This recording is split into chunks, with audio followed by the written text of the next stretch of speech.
इकरा हसन के साथ निकाह कबूल करने वाले करनी सेना के नेता योगेंद्र राणा को पुलिस ने गिरफ्तार कर लिया है। आप ये देखिए, जहां दो पुलिस के जवानों के साथ योगेंद्र राणा अपने साथी के साथ नजर आ रहा है, दूसरी तस्वीर में नंगे पैर में थाने में मौजूद है।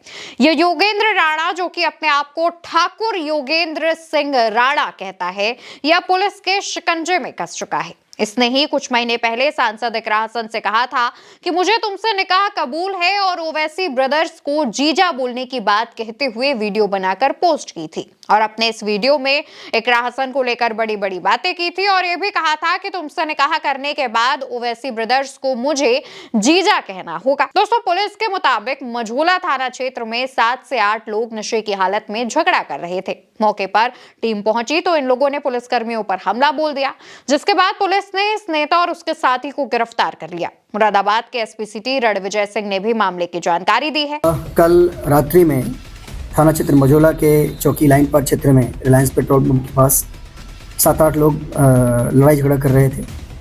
उसके बाद वहां जब पीआरबी पहुंची तो पीआरबी ने सूचना पर पीआरबी गई थी। उसके बाद वहां पे जब ये गए तो पीआरबी के साथ पीआरबी जो स्टाफ थे उनके साथ जो लोग ये लड़ाई झगड़ा कर रहे थे, ये सब लोग ड्रंक थे, शराब के नशे में थे। दुर्व्यवहार किया। उसमें मुख्य रूप से जो एक का नाम योगेंद्र है, दूसरे का नाम अंश है, ये दोनों लोग आए और इन लोगों ने थाने में भी वहाँ पे जो एसएचओ थे प्लस बाकी लोगों के साथ दुर्व्यवहार किया। इसमें इन लोगों का मेडिकल कराया गया। उसके बाद जो चौकी इंचार्ज है उसकी तरफ से इसमें एप्लीकेशन दी गई और इसमें जो समुचित धारा है उसमें हम लोगों ने अभी पंजीकृत किया है। इनमें दोनों ये अरेस्ट हुए हैं। तो वहीं मीडिया रिपोर्ट्स के मुताबिक नशे में धुत योगेंद्र राणा ने अपने लोगों के साथ मिलकर चौकी इंचार्ज की पिस्टल छीनने की भी कोशिश की थी, जिसके बाद पुलिस दोनों को पकड़कर थाने ले आई और रात में हवालात में राणा की पुलिस ने जमकर खातिरदारी की। दोस्तों, योगेंद्र राणा भाजपा का नेता है, आरएसएस से जुड़ा हुआ है। दोनों की ही तस्वीरें सामने आ चुकी हैं। अपनी गुंडागर्दी को लेकर के फेमस रहता है, चर्चाओं में रहता है। जब गिरफ्तारी हुई तो मामला तूल भी पकड़ा, लेकिन हैरानी की बात यह है कि जब इस आदमी ने खुलेआम इकरा हसन से ऐसी ओछी बात कही थी तब इसकी गिरफ्तारी नहीं हुई थी। तब ये फोन बंद करके फरार हो गया था। पुलिस के मुताबिक पुलिस ने सर्च ऑपरेशन चलाया, लेकिन फिर क्या हुआ, सारी चीजें दब कर रह गई। इनको लगा कि जब ये एक सांसद को इस तरीके से कुछ भी कह सकते हैं, एक तरीके से गाली तक दे सकते हैं, तो पुलिस वालों के साथ तो कुछ भी कर सकते हैं। जब सांसद पर इतनी टिप्पणी करने के बाद कुछ नहीं हुआ तो पुलिस तो इनकी जेब में है, ऐसा इनको लगा। लेकिन अब पुलिस ने जब इनको इनकी सही जगह दिखाई तो ये कायदे में आ गए और चेहरे के सारे रंग उड़ चुके हैं। कुछ समय पहले सोशल मीडिया पर यही महाशय इकरा हसन को लेकर पोस्ट कर रहे थे और पोस्ट में बड़ी बड़ी बातें लिख रहे थे। उन्होंने अपने पोस्ट में लिखा था कि कैराना सांसद इकरा हसन अभी कुंवारी हैं, मैं भी देखने में उनसे कम खूबसूरत नहीं हूँ, घर मकान भी मेरा ठीक ठाक है, जमीन जायदाद और माल की भी कमी नहीं है।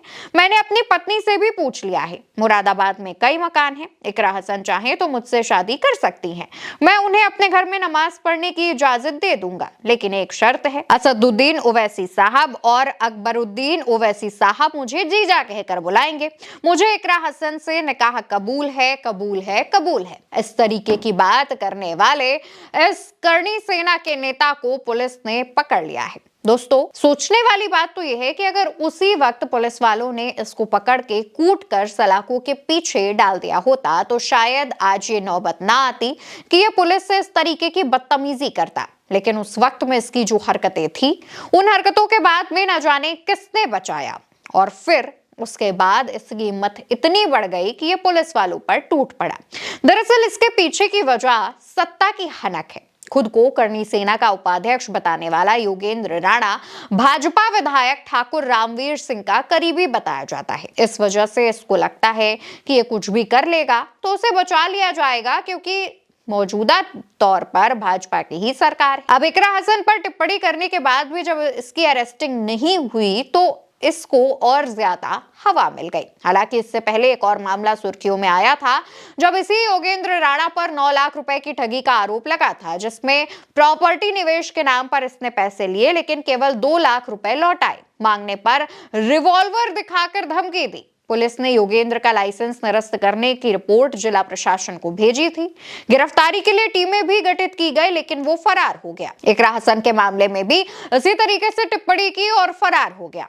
सवाल उठने लगे कि आखिर इसको कौन शह दे रहा है, किसकी वजह से ये बार बार बच रहा है। लेकिन इस बार जब पुलिस से मारपीट का मामला सामने आया, पुलिस से बदसलूकी का मामला सामने आया, तो पुलिस ने भी इसको इसकी ताकत दिखा दी और बता दिया कि प्रशासन से अगर ऐसे उलझोगे तो क्या होगा। सवाल फिर से वही है कि जब विपक्ष की सांसद पर इसने इस तरीके की ओछी टिप्पणी की तब कोई एक्शन क्यों नहीं लिया गया, तब इसको पकड़कर इस पर उचित कार्रवाई क्यों नहीं की गई।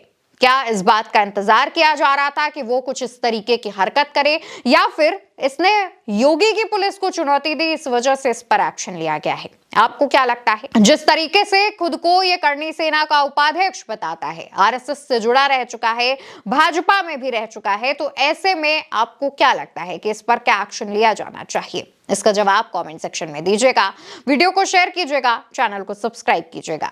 नमस्कार।